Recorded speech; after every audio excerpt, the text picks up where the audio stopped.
Hermanos, para reiniciar esta serie sobre los atributos de Dios que habíamos estado llevando ya por algunos meses y que, bueno, ustedes saben que por las circunstancias mundiales se ha visto pausada y que con la ayuda del Señor queremos reanudar el día de hoy. Vamos a ver en esta oportunidad como última parte del atributo de la justicia de Dios, vamos a ver la justicia de Dios en el mundo. Como última parte del atributo de la justicia de Dios, que es el que hemos estado viendo en esta serie, vamos a ver la justicia de Dios en el mundo.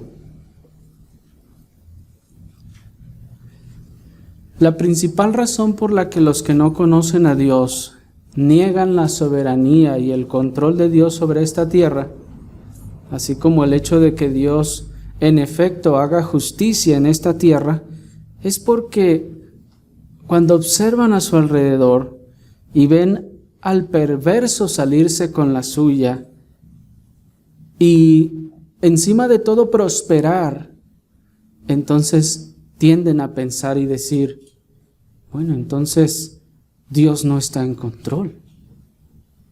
Mira, yo volteo y veo a ese hombre malvado y perverso, mira todos los males que hizo y que ha hecho, y sigue allí, y al contrario le va bien. Y dicen, entonces Dios no debe siquiera estar enterado de lo que está pasando, tal vez. Cuando ven al perverso prosperar y no recibir ninguna clase de aflicción aparente por sus tantas maldades, dicen, Dios no se da cuenta entonces.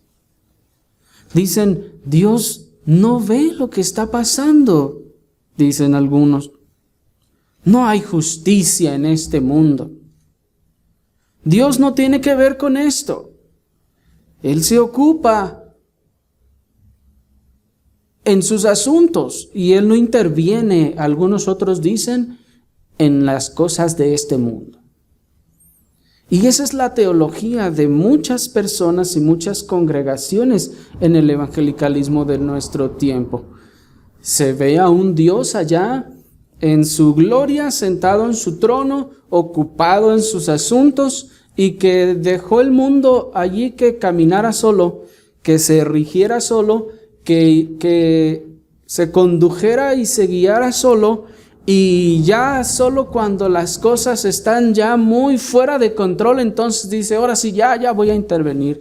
Como si fuera uno de esos padres irresponsables que dejan que sus hijos se empiecen a decir cosas, se empiecen a decir indirectas y luego se empiecen a decir ofensas y los dejan, que se calme luego, y lo dejan que se sigan diciendo más ofensas, que luego sigan levantando el tono, y ya después de que sigan levantando el tono los dejan que sigan con su pleito hasta que ahora sí ya están de las greñas o están a golpes o ya alguien le sacaron la sangre, entonces ahora sí dice, ahora sí voy a intervenir.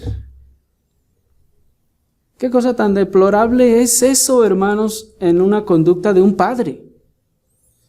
Que desde la primera señal de maldad, de pecado en sus hijos, debe intervenir. Pero, ¿cómo podemos pensar que Dios, el ser tan perfecto, justo y santo, actuaría como un padre irresponsable, así como nosotros? Que hasta que las cosas ya se salieron de control, entonces ahora sí ya interviene. No, hermanos, no, esto no es así. Pero muchos lo creen así porque, les repito, ven el mundo, ven a los malvados hacer lo que ellos quieren sin aparentemente recibir nada por su mal y dicen, pues entonces seguramente Dios está ajeno a todo esto.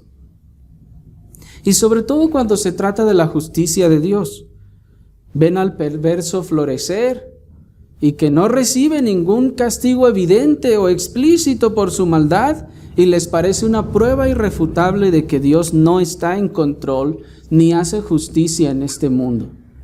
Dicen, bueno, Dios hará justicia allá en el cielo con sus ángeles, pero aquí nos ha dejado a nuestras propias fuerzas. Y luego se preguntan, luego que ven todas estas cosas, y dicen, ¿dónde está entonces la justicia divina para aquellos perversos pecadores? ¿Dónde está la justicia divina para todos esos expresidentes que le han robado tanto a la nación? ¿Dónde está la justicia divina para el Chapo y todos esos malvados sicarios y narcotraficantes? ¿Por qué siguen prosperando los cárteles y ganando más dinero y más control, más poder en vez de caer? Y entonces llegan a la errada conclusión de decir, bueno, entonces Dios no interviene en este mundo. Porque piensan y dicen, si Dios interviniera, entonces ya estarían muertos todos, ya hubiera hecho algo. ¿Dónde está la justicia para aquellos perversos que al contrario prosperan? Se preguntan algunos. ¿Por qué siguen en pie y les va bien después de todas las injusticias que cometen? Bueno, hermanos, esta y otras preguntas, bueno, algunas de ellas se comparten entre toda la raza humana y a veces indistintamente entre creyentes o no creyentes. Luego vamos a ver por qué razones a veces los creyentes tendemos a comenzar a hacernos ese tipo de preguntas. Pero encontramos, hermanos, que también alguien ya se preguntó eso. Ahí en el Salmo capítulo 73 hubo un creyente que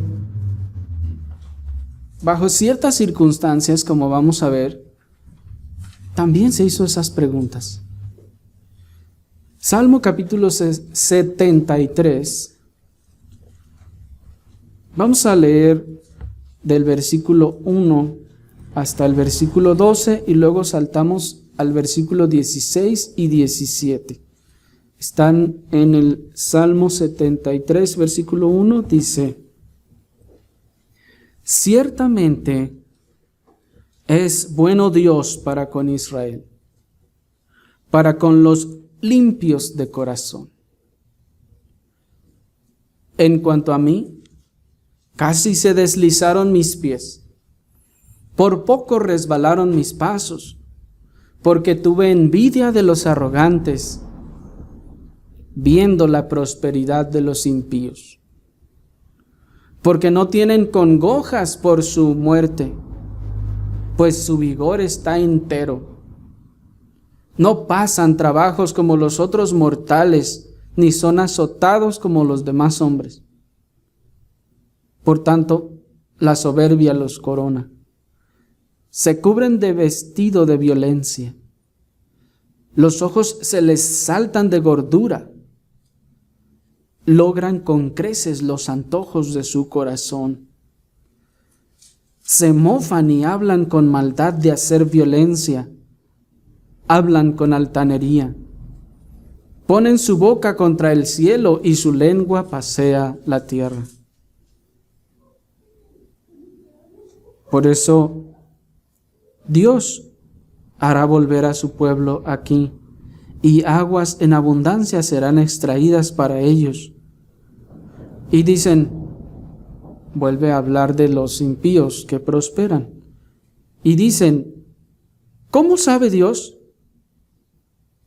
¿Y hay conocimiento en el Altísimo?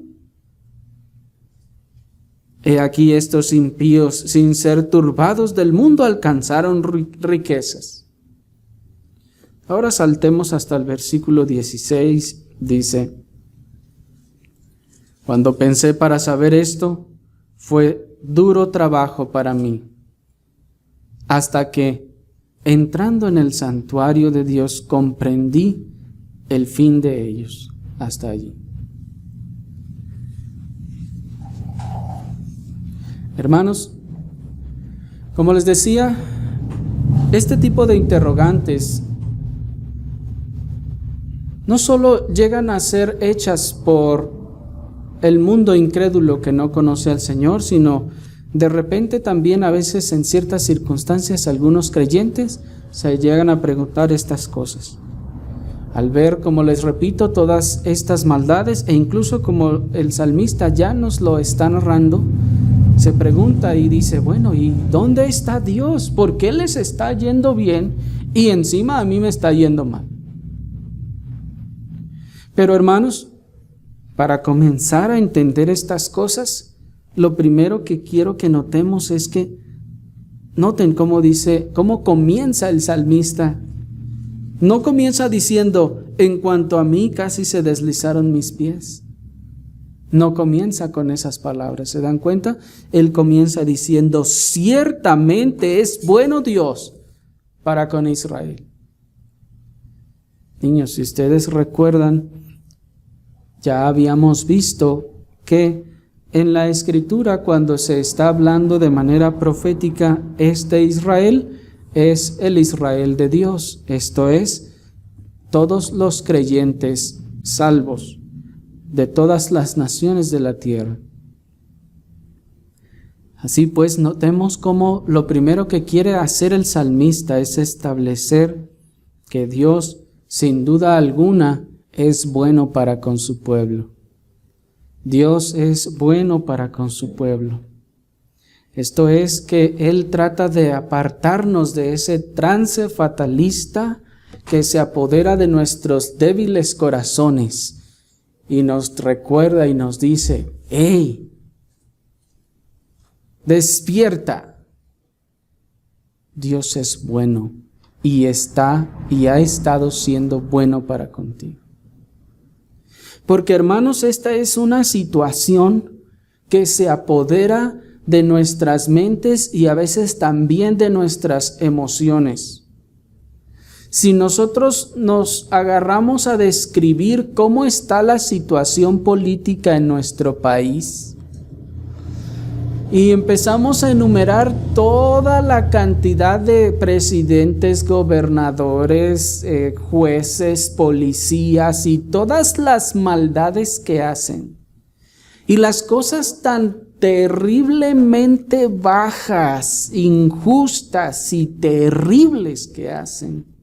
Y encima de eso luego nos ponemos a platicarnos tantas cosas que hemos sabido y a veces visto que hacen los narcos en nuestro país y el control que tienen y el poder que tienen. Y empezamos a hablar de toda la injusticia que ocurre en nuestro país, hermanos. Terminamos todos queriéndonos ir a Estados Unidos o a cualquier otro lugar. Porque nuestro débil corazón, hermanos, es presa de ese fatalismo.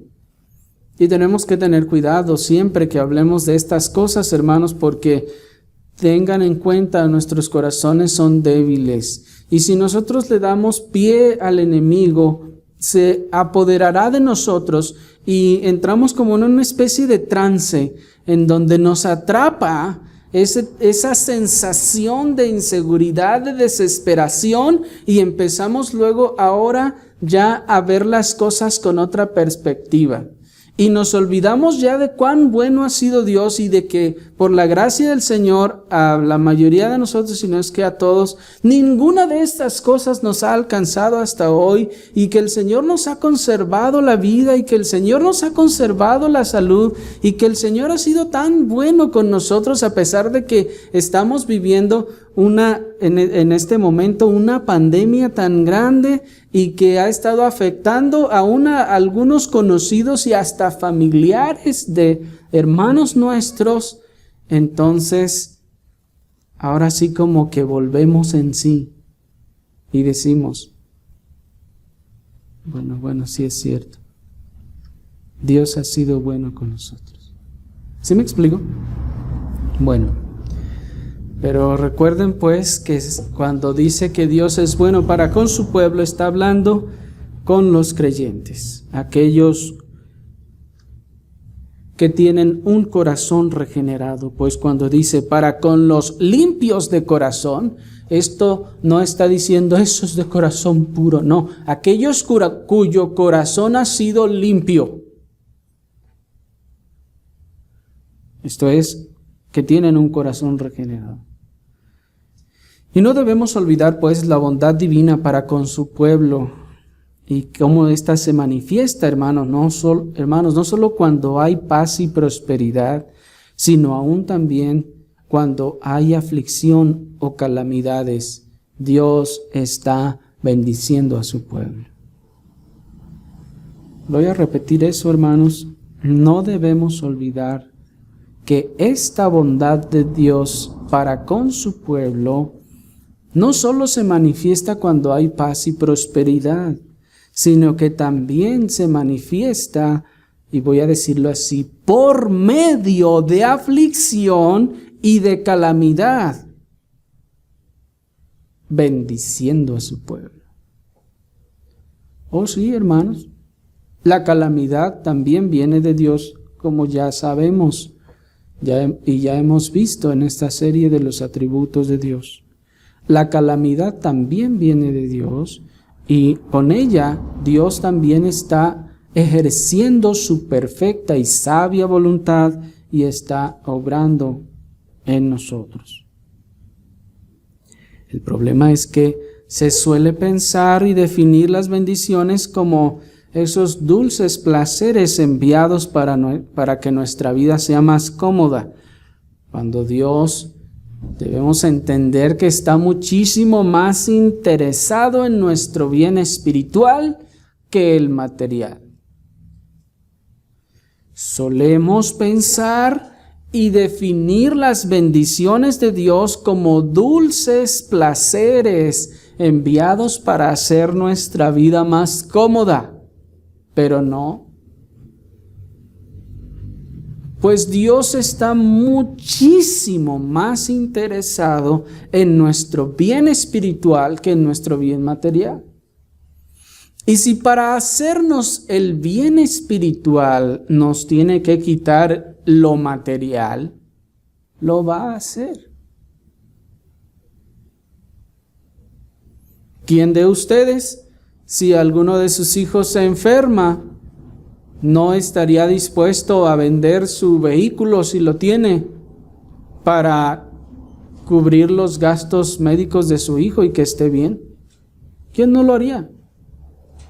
Cualquiera lo haría, vendería lo que fuera, gastaría lo que fuera para que su hijo esté bien. Y si no tiene nada, pero el carro es de su hijo, ¿lo vendería también? Para pagar el medicamento de su hijo y que esté bien y sano. ¿Vea que sí? Dios pues está más interesado en nuestro bien y nuestra vida espiritual que la material. Pero el descuido de nuestra vida espiritual, hermanos, y de nuestros deberes piadosos, el afán de este mundo y las concesiones a la mundanalidad que nos solemos hacer, pueden hacernos desviar la vista de las cosas eternas para comenzarla a poner en las de esta tierra. Esto es, cuando nosotros nos descuidamos en nuestra vida espiritual, cuando nosotros descuidamos nuestros deberes piadosos, la oración, la exposición a la palabra de Dios, y luego también encima se suman los afanes de este mundo, y luego se suman las concesiones que nosotros mismos nos damos a la mundanalidad. Estas cosas, hermanos, suelen y tienden a hacernos desviar la vista de las cosas de arriba, de la eternidad, para empezar a ponerla en las cosas de esta tierra. Y cuando nuestra vista empieza a dirigirse a las cosas de esta tierra, hermanos, allí no hay esperanza. Todo es fatalidad. No hay paz allí y no hay sosiego ni bonanza. Miren cómo dice el verso 2. En cuanto a mí, casi se deslizaron mis pies, por poco resbalaron mis pasos. ¿Por qué, hermano salmista, porque tuve envidia de los arrogantes viendo la prosperidad de los impíos, porque no tienen congojas por su muerte, pues su vigor está entero. Está diciendo, ni se preocupan de que puedan morir, no, están felices y fuertes. No pasan trabajos como los otros mortales, ni son azotados como los demás hombres. Por tanto, la soberbia los corona, se cubren de vestido de violencia. He aquí, hermanos, entonces la confusión de un justo que, habiendo perdido la perspectiva de la realidad espiritual a causa de su descuido, ahora se cuestiona, ¿dónde está Dios en todas estas cosas? ¿Sí me explico? ¿Por qué lo empieza a ver así? Por su descuido, en primer lugar. Por su descuido espiritual. Porque ha descuidado sus devociones privadas y públicas, se ha dejado influenciar por el afán de este mundo y se ha concedido a sí mismo mundanalidades, acciones y deleites mundanos, y estos han desviado su mente y su corazón, sus afectos de la realidad espiritual, y ahora se está enfocando entonces en un nivel plano, llano y terrenal. Ya no está viendo arriba, ya está viendo abajo. ¿Me explico? Como les decía, cuando nuestra vista ya está abajo, hermanos, no hay esperanza. Es decir, no vamos a hallar una cosa buena en la que nuestro corazón descanse. ¿Cuántos de ustedes no dejaron de ver las noticias porque es insoportable oír tantas malas noticias? Muchos dejamos de ver noticias porque uno no puede soportarlo. Una tras otra, tras otra, tras otra, tras otra. Oye, pues ya, párenle. ¿Sí me explico?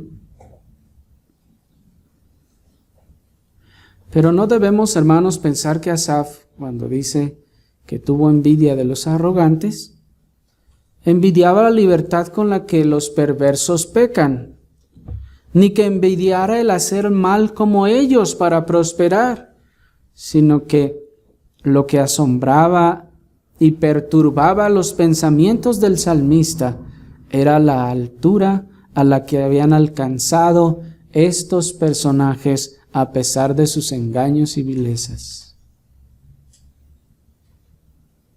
Cuando él dice, tuve envidia de los arrogantes, no está diciendo, ay, yo quería ser como ellos. No es que él decía, yo quiero ir a pecar como ellos. No, pues noten que luego el verso 13 dice, verdaderamente en vano he limpiado mi corazón y lavado mis manos en inocencia, pues he sido azotado todo el día y castigado todas las mañanas.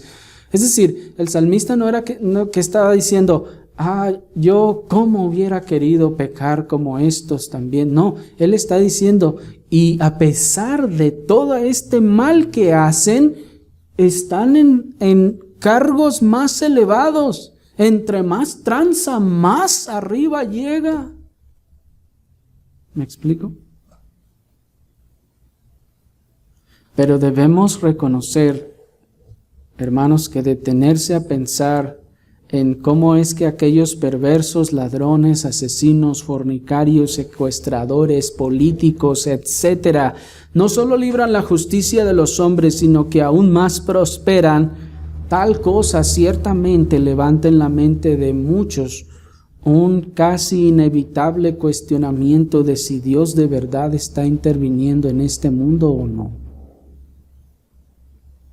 Mirar todas estas cosas, debemos reconocer que sí, hermanos, aún en el corazón del creyente, que se ha descuidado, como decíamos, va a levantar ese cuestionamiento de si de verdad Dios estará teniendo control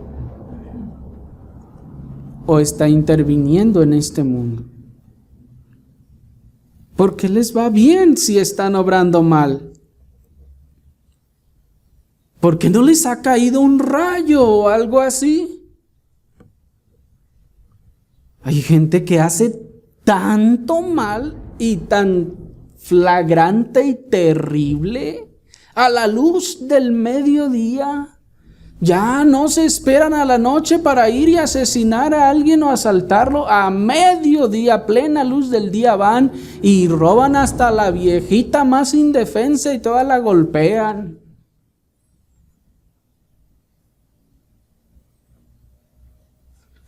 Y dice el hombre, ¿por qué no reciben su merecido estas gentes? ¿Por qué se salen con la suya? ¿Por qué prosperan si viven en el pecado mismo? Y hablando ahora en aspectos un poco más religiosos, algunos podemos preguntarnos, ¿por qué estas sectas o congregaciones profanas crecen? Si sus doctrinas y métodos y sus procedimientos son antibíblicos. Si entendemos que Dios entonces no está con ellos y no está predicando el evangelio, ¿por qué crecen? ¿Se dan cuenta que todas estas cosas ciertamente levantan en nuestra mente ese cuestionamiento inevitablemente? Y dice uno, algo está pasando aquí o algo no está pasando aquí. ¿Sí me explico? Pero miren, hermanos, cómo el salmista también, luego de observar pues todas estas mismas cosas, enseguida nos dice en el verso 16, ¿están ahí? Cuando pensé para saber esto, fue duro trabajo para mí. Se está diciendo, sí me perturbó. Me dejó pensando, me hizo dudar. Hasta que, entrando en el santuario de Dios, comprendí el fin de ellos. Noten una cosa, hermanos. ¿En qué momento es en el momento en el que el salmista vuelve a la razón? Nos dice el verso 17, hasta que entrando en el santuario de Dios, comprendí el fin de ellos. Esto es, hermanos, hasta que el salmista vuelve a Dios, vuelve a la palabra de Dios, vuelve a someterse al Señor, entonces, ahora sí, su perspectiva se aclara, su vista se aclara y puede ver con claridad que el fin de ellos. Esto es, ¿por qué se enorgullecen y aún más fanfarronean presumiendo de sus logros? ¿Por qué siguen prosperando? Y algunos hasta dicen, si estuviéramos mal, entonces no nos iría todo esto bien. Si nuestra iglesia estuviera mal, entonces, ¿por qué crecemos? A ver, mira, ¿por qué crecemos tanto si Dios no está con nosotros? Así dicen. Si estuviéramos mal, Dios no nos bendeciría. Miren, se juntan, ¿sabe cuántos cientos de miles de pesos al mes aquí en la iglesia? Ahí está la bendición de Jehová. ¿A poco no está Jehová aquí con nosotros? Pero, dice el salmista, ¿por qué les pasó todo esto? ¿Por qué pasa todo esto? Y hermanos, él concluye y dice, 18, ciertamente los has puesto en deslizaderos, en asolamientos los harás caer. Cosa tan interesante, hermanos. Primero nos ha dicho cuánto mal han hecho estas gentes, cuánto han prosperado y cuán bien les ha ido, y cómo esto ha afectado su corazón o su mente, y enseguida nos dice, pero bueno, hermanos, quiero decirles que ya entendí, hasta que entrando en el santuario comprendí el fin de ellos. ¿Cuál es su fin? ¿Por qué están ellos prosperando de esta forma? Porque ciertamente, dice el 18, ¿están allí?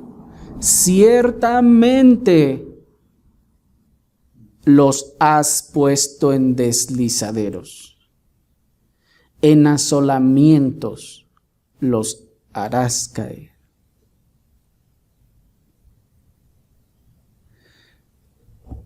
El salmista está diciendo, pues entonces, hermanos,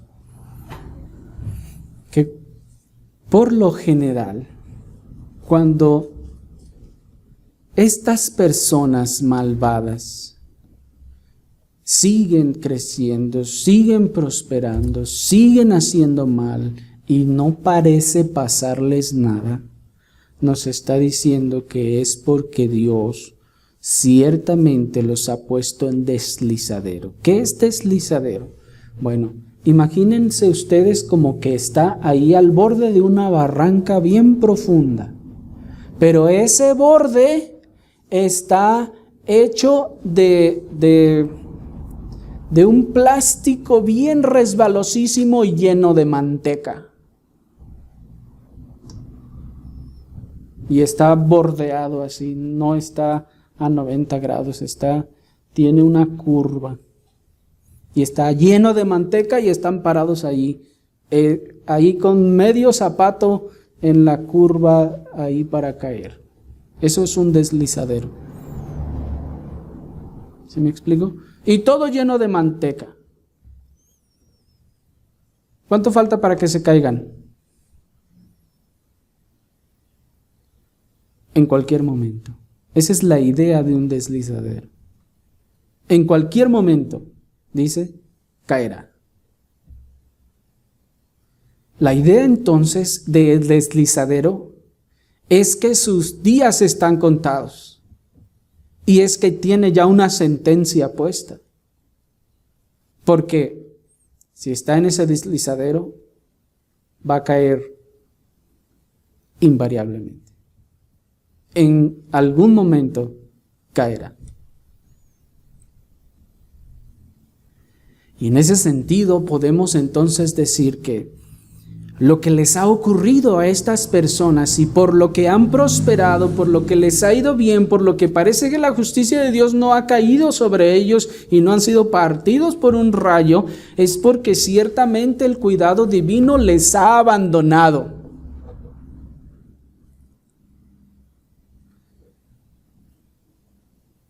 Lo voy a repetir. Ciertamente el cuidado divino los ha abandonado. Dirán, no, al revés, ¿no? No, hermanos, Dios los ha abandonado. ¿Cómo que les ha abandonado? Si se deleitan sin freno en todos los placeres que desean. Bueno, ciertamente la bondad y el cuidado de Dios les han abandonado para correr desenfrenados en todo deleite nocivo y perjudicial para sus almas, pues seguramente su destrucción no tarda. Hay, hermanos, un cuidado divino cuando el Señor en su providencia no nos ha concedido que nosotros podamos disfrutar, entre comillas, de muchos de los deleites que quisiéramos disfrutar. Hay un cuidado divino. ¿Por qué?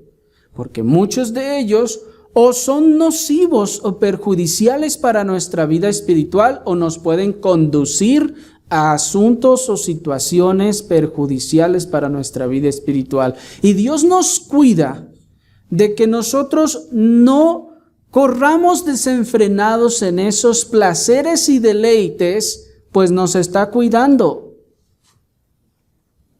¿Me explico? Ay, no, ¿acaso hasta a los deportistas no los dejan ser parranderos? Bueno, aunque pues de repente se sabe que lo hacen, ¿verdad? Pero les exhortan a no serlo porque eso afecta a su rendimiento después.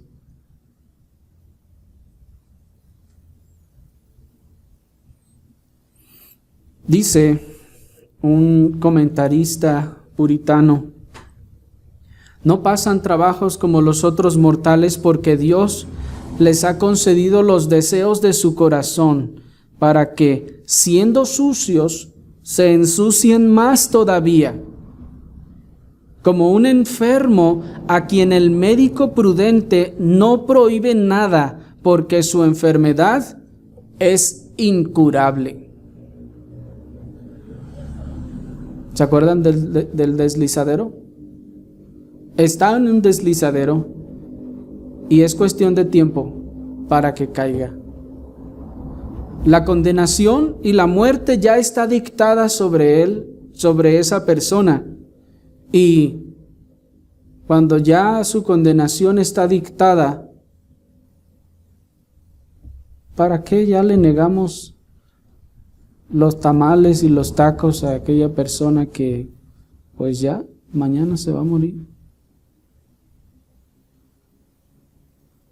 ¿Sí me explico? Es como un enfermo que tienen meses o tal vez años que no lo dejan comer esto, no lo dejan comer lo otro, no puede comer aquí, no puede comer chile, no puede comer refresco, no puede comer esto, no puede comer tanta cosa y tacos y ahí está pobrecillo batallando y no, cuánto se me antojan los chilaquiles o los tacos, el pozole. No, pero es que te hace daño. Pero resulta que el cáncer o lo que sea se esparce en todo el cuerpo y afecta a todo el cuerpo. Ya tiene cáncer en el estómago, en el hígado, en los pulmones, en la garganta, en el cerebro, en todos lados, y ya el médico dice, no, pues ya no hay más que hacer. Pues ya, denle los tacos que quería, que se atasque, ya, que disfrute. ¿Sí o no pasa así? Ya se le antojaba los chilaquiles, denle todos los chilaquiles que se pueda comer. No le pongan ya restricciones. La verdad es que ya no se puede hacer nada por él o por ella. ¿Me explico? Están en un deslizadero. Su muerte ya ha sido dictada y decretada. Solo es cuestión de tiempo. Pues ya, dice la Escritura, el que está sucio, ensúciese más. ¿Sí me explico? Estando ya sentenciados a muerte, ¿para qué impedirles ya más los gustos nocivos? Si su condenación ya está sentenciada y todos sus pecados les merecerán el infierno, ¿le va a quitar algunos años de infierno que se limite de pecar o de seguir pecando? Si el infierno será eterno. ¿Sí me estoy explicando, hermanos?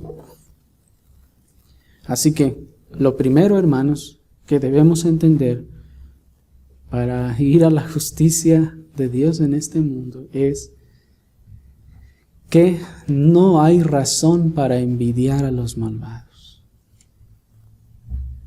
No hay razón para envidiar a los malvados y que aún prosperan. ¿Por qué no? Porque dice el ministro puritano John Wilson: ¿quién envidiará a un malhechor que está subiendo a una escalera que le pondrá por encima de la demás gente si es el catafalco que le dejará colgando delante de todos? Este es precisamente el caso del malvado que está encaramándose o regodeándose en la prosperidad. Porque esto es solamente para poder ser lanzados a una destrucción más profunda. ¿Por qué no hemos de envidiar a los malvados? Porque ¿quién envidiaría a ese hombre que va subiendo al cadalso para ser colgado y morir? ¿Quién diría, ay, yo quisiera estar en su lugar?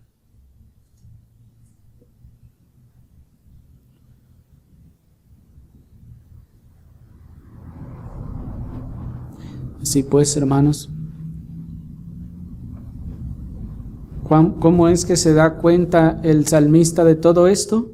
Noten, hasta que entrando en el santuario de Dios, comprendí el fin de ellos.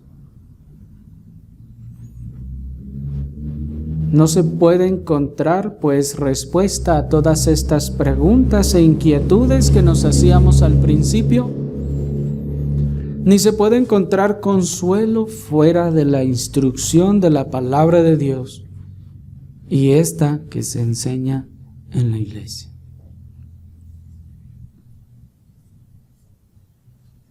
Noten que dice, hasta que entré en el santuario y comprendí. Y es claro que no se refiere a una experiencia extática de sentir la presencia y entonces comprender. No, porque dice, entré en el santuario de Dios, esto es en la casa de Dios, en la reunión del pueblo de Dios, y comprendí. Comprendí implica mente, y la mente y el comprender implica una enseñanza. ¿Cómo puedo comprender si no hay una enseñanza? ¿Me explico? La enseñanza me hace comprender. La comprensión implica la mente e implica el entendimiento. ¿Se dan cuenta? Bien. Ahora lo segundo que debemos tener en cuenta, hermanos, con respecto a la justicia de Dios en este mundo, es que Dios es un Dios asombrosamente paciente y sabio. Dios es un Dios asombrosamente paciente y sabio. Y cuando decimos asombrosamente es porque nosotros exactamente está pasando eso. Vemos al malvado que merece todo el castigo de Dios, pero no le ha partido un rayo. ¿Por qué? Porque Dios no está interviniendo, es porque Dios está teniendo una paciencia tan asombrosa que nos deja con la boca abierta. ¿Sí me explico? Y uno dice, ¿cómo puede ser posible? Pues eso es lo asombroso de la paciencia de Dios, pues ya nos dijo Pedro en otra ocasión en cuanto a la venida del Señor, que no es que el Señor se tarda, no tarda su promesa, dices, como algunos lo tienen por tardanza, sino que es que paciente para con todos. ¿Por qué? Porque no quiere que ninguno perezca o se pierda, sino que todos procedan al arrepentimiento. De tal forma, hermanos, que en la eternidad, en el juicio, ninguno de ellos podrá decir, no, Señor, pues es que ni chance me diste de arrepentirme de lo que hice. ¿Sí me explico? No, ninguno de ellos va a poder decir cosa semejante. Nadie. Pues Dios va a mostrar, mira, tú pecaste esta cosa terrible el día fulano, la hora fulana del año fulano.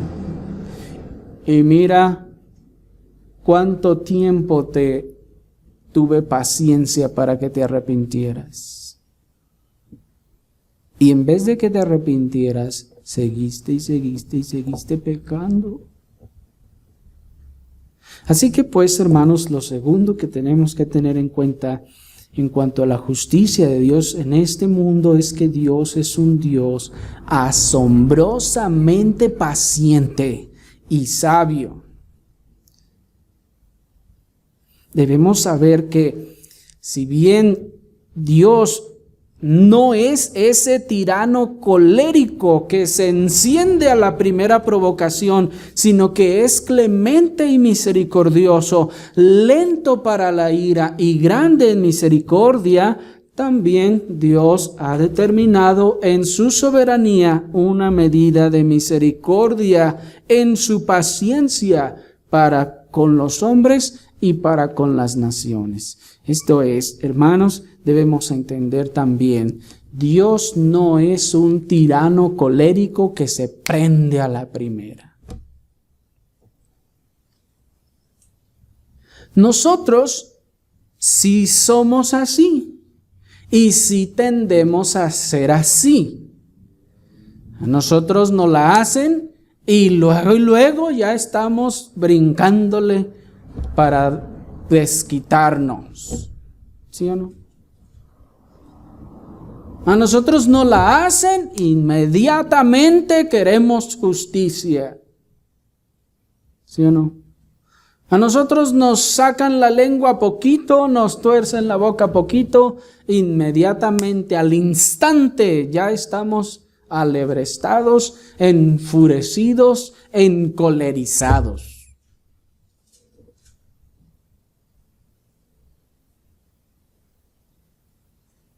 ¿No sería una ofensa pensar que Dios es así? Que nada más le hacen la primera y él ¡pum! Se enciende y ¡zas! Manda rayos para destruirlos a todos en un instante.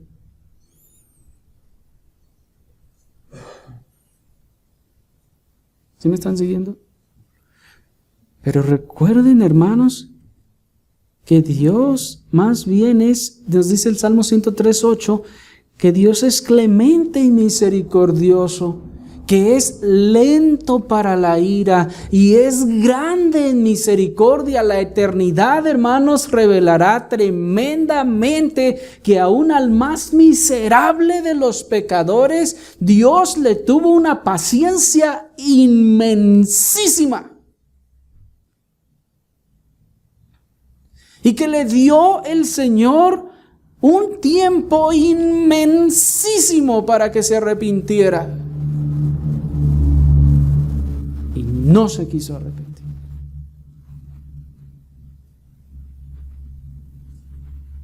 ¿Sí me explico?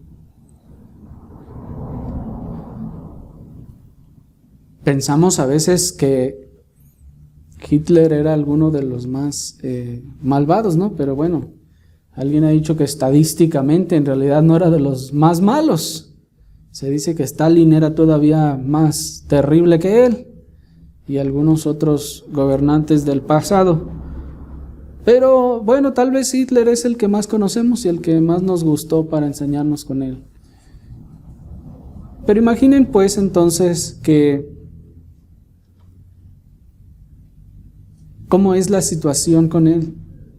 ¿Cuántos millones de judíos murieron por sus órdenes? Y todo el mal que bueno, hemos oído que les hizo. ¿Por qué no, en cuanto mató a los primeros 1000 judíos, por qué no lo partió un rayo ahí?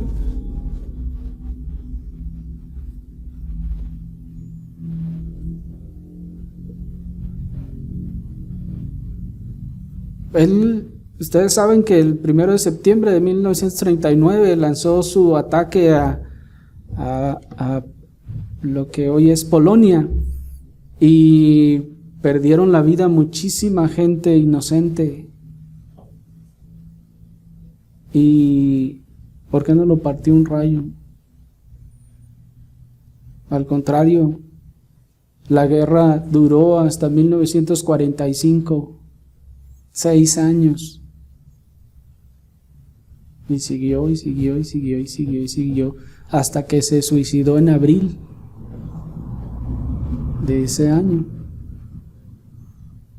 Entonces, ¿podrá él decir al Señor: no, en cuanto hice el primer mal, me destruiste y no me diste tiempo de arrepentirme? ¿Podrá decir eso? En ninguna manera, hermanos. Ni él ni ninguno de ellos, sino al contrario, el más perverso de los pecadores podrá testificar en la eternidad: Dios es clemente y misericordioso, lento para la ira y grande en misericordia. Pero ojo, ahorita vamos a ver que lento para la ira no significa sin ira y que no hace nada.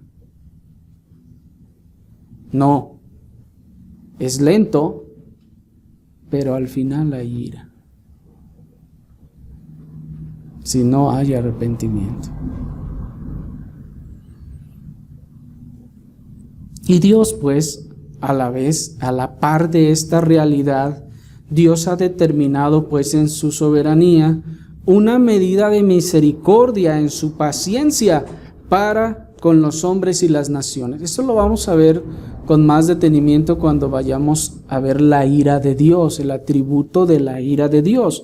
En esta ocasión solo vamos a ver rápidamente algunas cosas expresadas en la Escritura con respecto a esto. Cuando el Señor habla a Abraham y le da la promesa de que su simiente sería como las estrellas del cielo y como la arena de la mar, le dice también: pero ten en cuenta y ten por seguro, le dice, que tu descendencia será esclava por 400 años. ¿Se acuerdan? Y el Señor les dice: ten en cuenta que tu descendencia serán esclavos por 400 años. Y enseguida le dice el Señor: y en la 4ª generación volverán acá, porque aún no ha llegado a su colmo la maldad del amorreo hasta aquí. El Señor le dice a Abraham y le profetiza en ese sentido que su linaje, su descendencia estaría como esclava en Egipto y que a la 4ª generación serían librados. Y dice: ¿por qué razón? Porque aún no ha llegado la maldad del amorreo hasta aquí. No ha llegado a su colmo la maldad del amorreo. Dios le estaba prometiendo que le daría toda esa tierra, pero el Señor dice: pero todavía no te la voy a dar. ¿Y sabes por qué todavía no te la voy a dar? Porque el amorreo todavía no llega al colmo de su maldad. Una vez que el amorreo llegue al colmo de su maldad, yo te lo voy a entregar en tu mano y tú lo vas a destruir, y entonces esta tierra va a ser para ti. ¿Sí me explico? Así pues, Dios ha establecido también una medida en su soberanía de tolerancia para el pecado de los hombres y de las naciones. Pero les repito que eso lo vamos a ver con más calma cuando veamos la ira de Dios. Y así pues, hermanos, que nosotros reaccionemos encolerizados a la primera provocación y a eso le llamemos justicia, eso no quiere decir que Dios tenga que ajustarse a nuestros parámetros de justicia. ¿Sí me explico? Que nosotros nos encolericemos y nos prendamos a la primera y que queramos venganza inmediata, eso no significa que Dios entonces tenga que actuar como nosotros. Porque si una cosa hemos visto y seguiremos viendo en esta serie de los atributos de Dios, es que nosotros no somos como Dios, que Dios no se parece a nosotros. ¿Sí me explico? Fuimos creados a su imagen, sí, pero ya vimos al principio en qué sentido y cómo. Pero Dios, en estos asuntos de carácter, no se parece a nosotros. ¿Cuánto tiempo pasó para que Dios manifestara su santa indignación por el pecado de Eva y del de Adán? Recuerden ustedes, está Eva allí en el Edén, la serpiente le engaña, toma el fruto, lo come, ¿y por qué no le parte un rayo en ese momento? ¿Por qué no le parte un rayo en ese momento? Todavía tiene el tiempo de ir, de convencer a Adán. ¿Quién sabe dónde andaba Adán? Fue, lo convenció, le dio, comieron los dos, tal vez hasta se saciaron, y después de eso entonces se dan cuenta que están desnudos, van y buscan la higuera, van y le cortan las hojas, van y quién sabe dónde habrán conseguido, de qué forma habrán tejido las cosas para coserlas y que fueran como taparrabos. Y entonces, ahora sí ya les parte el rayo. No, hermano. Entonces, llega Dios y le dice: Adán, ¿dónde estás? ¿Se dan cuenta? No hubo ningún rayo allí.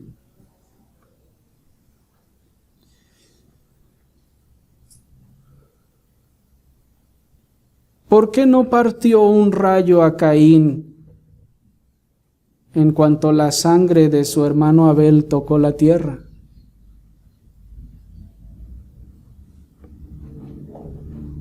¿Por qué no pasó eso? Si hizo la primera y terrible maldad en la tierra del asesinato y a su propio hermano. ¿Por qué no se abrió la tierra y se lo tragó?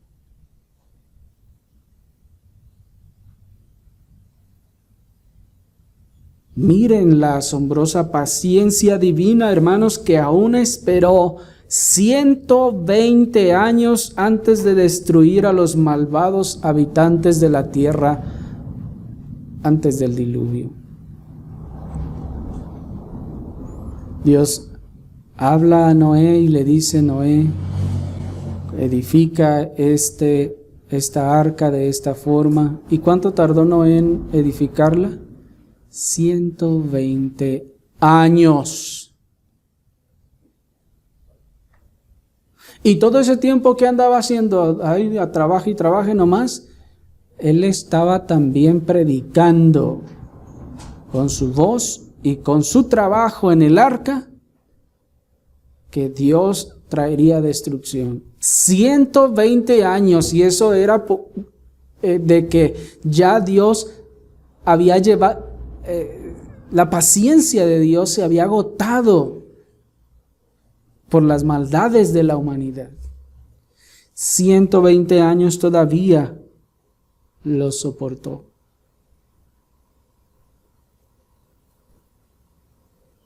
Pero al fin ejecutó justicia sobre esta tierra, hermanos. Tengamos en cuenta eso. Al final ejecutó justicia sobre esta tierra y seguramente también en la eternidad.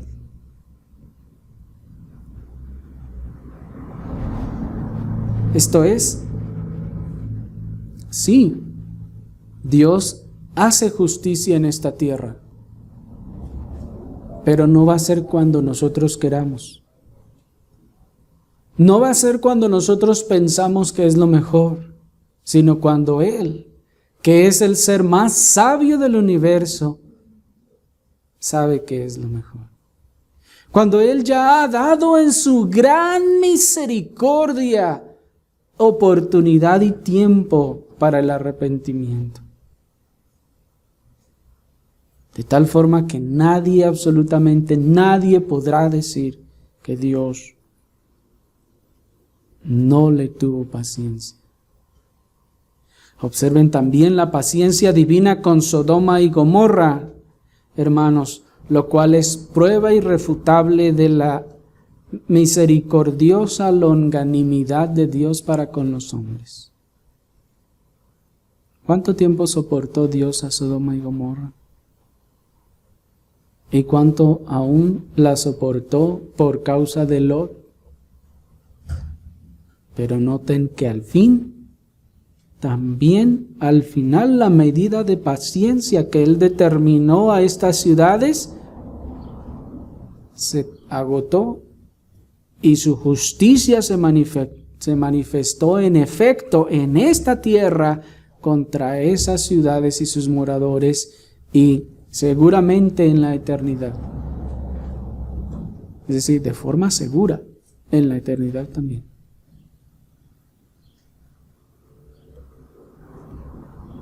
Pues, hermanos, no solo la justicia de Dios se ejecutará de manera perfecta en la eternidad, Dios también ejerce su justicia en esta tierra y en este tiempo. Pero no como nosotros queremos o no como nosotros pensamos, sino como Él determina, según su sabiduría, su longanimidad y sus propósitos. Y así tiempo nos faltaría, hermanos, para hablar de Rubén, de Simeón, de Leví, del mismo Judá, de todas las maldades que hicieron y Dios los dejó seguir viviendo en su misericordia. Y aún hasta las naciones como Egipto o la misma Israel, el reino del norte, el reino del sur, etcétera, etcétera, y un largo etcétera. ¿Cuántos años, hermanos, siglos soportó el Señor al reino del norte, adorando a los becerros allá? Siglos, hermanos. ¿Por qué no cayó un rayo y los desbarató a todos? Cuánta paciencia Dios mostró cuando los reyes aún de Judá metieron ídolos y trajeron altares de los ídolos de las otras naciones y las metieron al templo.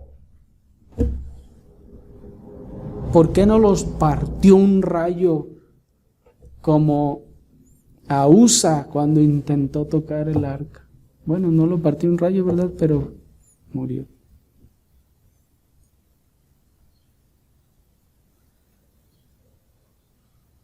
Debemos comprender, pues, que la justicia de Dios en esta tierra no solo es longánime, sino que también es sabia. Dios ha determinado su tiempo para ejecutar su justicia en su longanimidad misericordiosa, pero al fin siempre la ejecuta. Y esa justicia es sabia, hermanos, pues si Dios hubiera ejecutado de forma inmediata su justicia para con todos estos hombres o aún nuestros antepasados, nosotros no estaríamos aquí. Si a la primera que nuestros antepasados hubieran cometido un pecado grave contra Dios, hubiera caído un rayo y los hubiera partido, nosotros no hubiéramos ni nacido.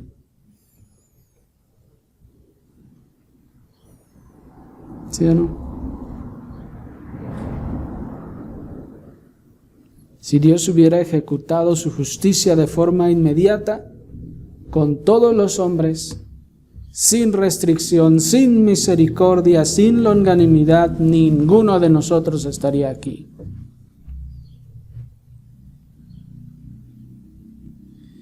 Y ahora sí, acompáñenme a Romanos capítulo 9, versículo 22 al 24, y ahí vamos a terminar leyendo estos versículos. Romanos capítulo 9, versículo 22 al 24.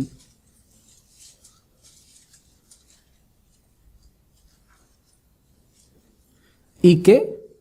Si Dios, queriendo mostrar su ira y hacer notorio su poder, soportó con mucha paciencia los vasos de ira preparados para destrucción, y para hacer notorias las riquezas de su gloria, las mostró para con los vasos de misericordia que Él preparó de antemano para gloria, a los cuales también ha llamado, esto es, a nosotros, no de los judíos, sino también de los gentiles? Toda esta es una muy larga pregunta, hermanos, pero que interviene en muchas doctrinas muy profundas. Y noten cómo dice: Dios, queriendo mostrar su ira y hacer notorio su poder, ¿qué hizo? Destruyó inmediatamente, dice. No, soportó con mucha paciencia los vasos de ira preparados ¿para qué? Para destrucción. Dios, pues, en sus propósitos, determinó también soportar con mucha paciencia a los vasos de ira por sus miles de propósitos que nosotros no conocemos, porque probablemente alguno de esos vasos de ira fue nuestro abuelo o bisabuelo o alguno de nuestros antepasados o nuestros mismos padres. Y Dios lo soportó. ¿Para qué? Dice, para hacer notorias las riquezas de su gloria, las mostró para con sus vasos de misericordia que Él preparó de antemano para gloria, para su gloria. Bueno, para gloria dice. Esto es la salvación. Y así pues, qué asombrosa es esa sabiduría divina, que no es que no haya justicia, sino que sí la hay, pero la hay a la manera de Dios, en el tiempo de Dios, con la sabiduría de Dios y cumpliendo los propósitos de Dios. Pero al final, aunque Dios sea lento para la ira sigue presente. La ira no se fue. Si no ha habido arrepentimiento, la ira sigue allí, esperando el tiempo para ejecutar justo juicio y condenación eterna.